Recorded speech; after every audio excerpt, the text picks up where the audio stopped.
Phone சார்ஜில் போட்டு தான் தூங்கினேன். ஹலோ. ஸோ சுற்றி முற்றி இருட்டாக இருக்குது. நம்ம மட்டும் எங்கே வண்டியை தெருவில் உருட்டிகிட்டு இருக்கோன்னு பார்க்குறீங்களா? நானே பண்ணுறது நைட் ஷிஃப்ட்டுங்க. இதில் வேறு தூக்கமே ப்ராப்பராக வராது. எப்போ தூக்கம் வந்துச்சோ அந்த வந்துட்டாங்க பாருங்கள். எழுப்பி விட்டுட்டு வாடா பிரியாணி சாப்பிட போகலாம் காலங்காத்தால அப்படின்ட்டு கூட்டிகிட்டு போயிட்டுருக்கேன் இவங்கள. Welcome to my channel. You are வாட்சிங் Anant Yatra hosting by Rith. So வண்டி பண்ணியாச்சு. Cold start for 2 minutes. அதுக்கப்புறம் நம்ம கிளம்ப போகிறோம். நம்ம டெஸ்டினேஷன் பிளேஸ் எங்கேன்னு பார்த்தீங்கன்னா ஹொஸ்கோட்டை. நம்ம வீட்டிலேருந்து ஆல்மோஸ்ட் ஒரு 30 to 32 கிலோமீட்டர்ஸ் இருக்கும்னு நினைக்கிறேன். கூகுள் மேப்பில் ஒரு மணி நேரம் டைம் காட்டுச்சு. ஸோ எப்படின்னு பார்த்தீங்கன்னா 1 மணி நேரம்னா நம்ம ஒரு 40 minutesல ரீச் ஆகணும். ஸோ எல்லாத்துக்குமே இது தெரிஞ்ச விஷயந்தான். பெங்களூரில் ஹொஸ்கோட்டை பிரியாணி 4 AM பிரியாணிங்கிற பேரில் ஃபேமஸ்ஸு. ஸோ அந்த பிளேஸ்க்கு தான் நாங்கள் இன்றைக்கி போயிட்டுருக்கோம். இது ஒரு short and sweet ride, morning ரைடுன்னு சொல்லலாம். ஸோ ஃபஸ்ட்டு விலாகே ஒரு குட்டி விலாகில் ஸ்டார்ட் பண்ணுறேன். இதுக்கு முன்னாடி எனக்கு எக்ஸ்பீரியன்ஸ் கிடையாது இந்த மாதிரி விலாகிங் பண்ணி. It's my first experience. So do support me.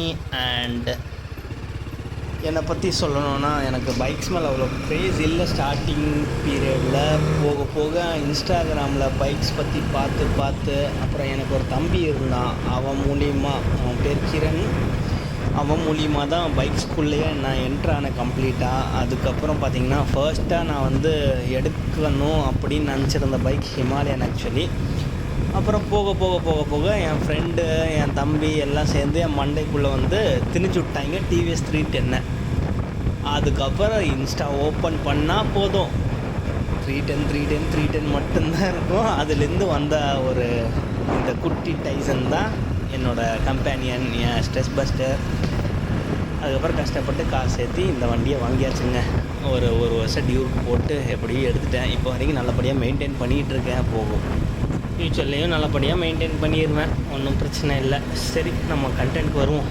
இப்போ பார்த்திங்கன்னா நம்ம போயிட்டுருக்கிற இடம் பேர் ஹொஸ்கோட்டை. மணி தம் பிரியாணி போயிட்டுருவோம். பிரியாணி சாப்பிட காலங்காத்தால் தூங்கிட்டு இருந்தவனை எழுப்பி விட்டு கூப்பிட்டு போயிட்டுருக்கேன் என் தங்கச்சி. சாரி, அவளை நான் கூப்பிட்டு போயிட்டுருக்கேன் டைசனில். இப்போது உங்களுக்கு டவுட் இருக்கும், யாருப்பா டைசன்னா அது என்னோடய வண்டி பேர். நான் வண்டிக்கு வச்ச பேர் டைசன். என் வண்டி அப்பாச்சி RR 310. அது ஒரு BS6 மாடல். இதுக்கு முன்னாடி BMW இல்லை ஹிமாலயன் அட்வென்ச்சர் தான் ஏதாவது எடுக்கணும்னு ஆசைப்பட்டேன். ஏன்னா டூரிங்க்கு பர்ஃபெக்டான வண்டி அதுதான் நான் நிறைய இடத்துல பார்த்தேன், கேள்விப்பட்டேன்.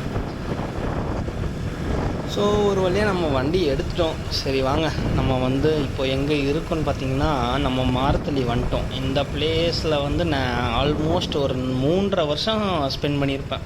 இங்கே தான் பிஜியில் தங்கியிருந்தேன். இப்போ தான் ரீசெண்டாக ஃப்ளாட்டுக்கு மூவ் ஆகிருக்கேன்.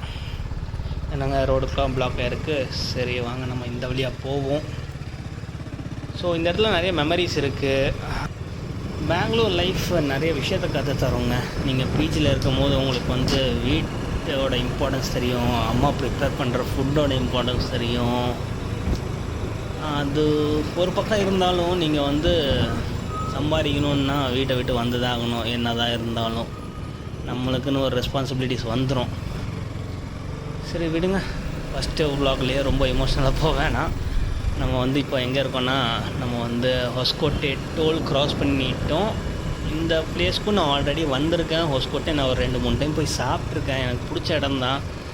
ஸோ இந்த இடத்துல பார்த்திங்கன்னா ஏர்லி மார்னிங் பைக்கர்ஸ் நிறைய பேர் வருவாங்க. இவங்க அவங்களோட ஸ்டார்டிங் பாயிண்ட் இருக்கும். நான் 2-3 டைம் நோட்டீஸ் பண்ணியிருக்கேன். பைக்கர்ஸ் இங்கேருந்து ஸ்டார்ட் பண்ணுவாங்க. சூப்பர் பைக்ஸ் இருக்கட்டும், அட்வென்ச்சராக இருக்கட்டும், இல்லை க்ரூசராக இருக்கட்டும், எல்லா கைண்ட் ஆஃப் பைக்ஸ் நீங்கள் சண்டே ஏர்லி மார்னிங் இங்கே வந்தீங்கன்னா அவங்க ரைடு கிளம்புவாங்க. சண்டே மார்னிங் ரைட்ஸ், பிரேக்ஃபாஸ்ட் ரைடுன்ட்டு போவாங்க. நீங்கள் வந்தீங்கன்னா இங்கே அவங்கள பார்க்கலாம், பைக்ஸ் பார்க்கலாம். ஸோ நான் சொன்ன பிளேஸ் இதாங்க. இங்கே பார்த்தீங்கன்னா இங்கே தான் நிறைய பைக்கர்ஸ் வருவாங்க. இதுதான் அந்த பிளேஸ் எக்ஸாக்டாக.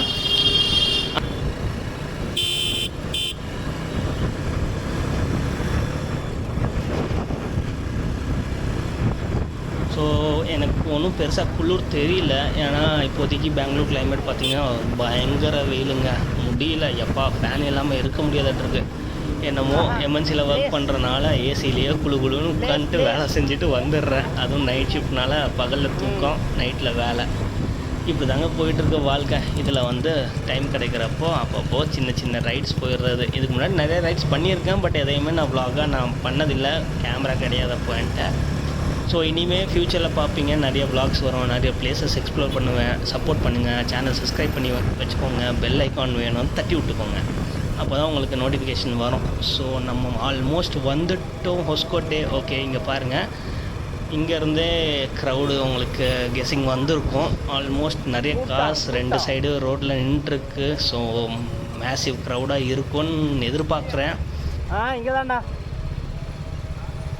முன்னாடி. ஐயோ அங்கிள் வழியே விடுங்க. ஓ ஜோடி, நடக்கட்டும் நடக்கட்டும், தப்பில்லை.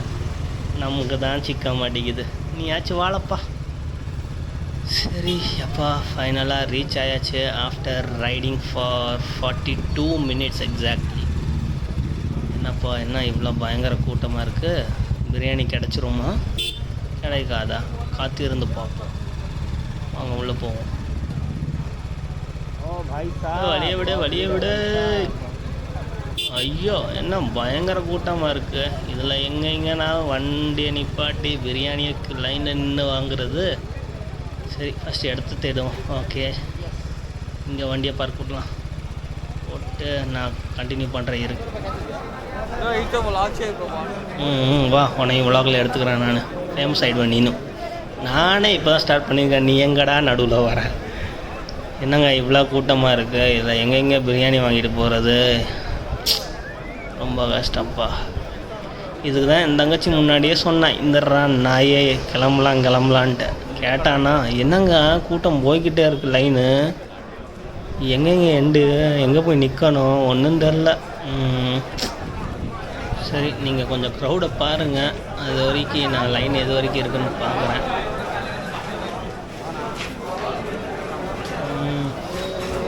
அப்பா, அந்த அரோமா ஸ்மெல்லு மூக்கில் தூக்குது. எங்கே கொஞ்சம் கண்ணில் பிரியாணி காட்டுங்க பார்ப்போம். நாங்கள் அண்டை கொண்டாலாம் மூடி வச்சுருக்கீங்க, இந்த கல்லாச்சும் காட்டுங்க. அங்கிள் வச்சுருக்கார் 2 தட்டு, போடு. ஸோ ஆவி பறக்க பிளேட்டில் வந்து பிரியாணி எடுத்துக்கிட்டு இருக்காங்க இங்கே மக்களே. இப்போயே டெம்ட் ஆகுது, சுட சுட பிரியாணி, அதுவும் மட்டன் பிரியாணி. நீங்கள் சப்போஸ் மணி தம் பிரியாணி வந்தீங்க அப்படின்னா இந்த மாதிரி டோக்கன் வாங்கிக்கோங்க. ஒரு பிளேட் பிரியாணி 280 rupees, அப்புறம் கபாப் பார்த்திங்கன்னா 120 rupees. ஸோ ஐ திங்க் ரொம்ப பசியோடு வரவங்களுக்கு ஒரு பிளேட் பிரியாணி போதும். இல்லை அப்படின்னா ஒரு பிளேட் பிரியாணியில் 2 பேர் ஆராமாக திங்கலாம், ஒன்றும் பிரச்சனை இல்லை. இருங்க, நான் என் பிரியாணியை வாங்கிக்கிறேன். எப்பா கொஞ்சம் வழி விடுப்பா, எங்கப்பா என் பிரியாணி? தோ வந்துருச்சு. ஸோ பார்த்தீங்கன்னா இங்கே ராய்த்தா இருக்குது பக்கத்தில், அதுவும் எடுத்துக்கலாம். அதே மாதிரி இன்னொரு விஷயம் என்னென்னு பார்த்தீங்கன்னா, நீங்கள் கடைசி ஆளாகவே இருந்தாலும் உங்களுக்கு வந்து சுட தான் பிரியாணி தருவாங்க. சரி மக்களே, ஃபைனலி என் தங்கச்சிக்கு பிரியாணி வாங்கி கொடுத்துட்டேன். பார்ப்போம் எப்படி இருக்குன்ட்டு அவர் ரியாக்ஷன். என்ன ரியாக்ஷனே காணோம். சரி, நம்ம பிரியாணியில் கான்சென்ட்ரேட் பண்ணுவோம் மக்களே. என்ன கைங்களுக்கு கொடுது, சுட ஆவி பறக்க பிரியாணி. நானும் ஒரு வாய் எடுத்து பார்க்குறேன். சரி மக்களே, சாப்பிட்டு அடுத்த vlogல மீட் பண்ணுறோம். அது வரைக்கும் பை பாய்.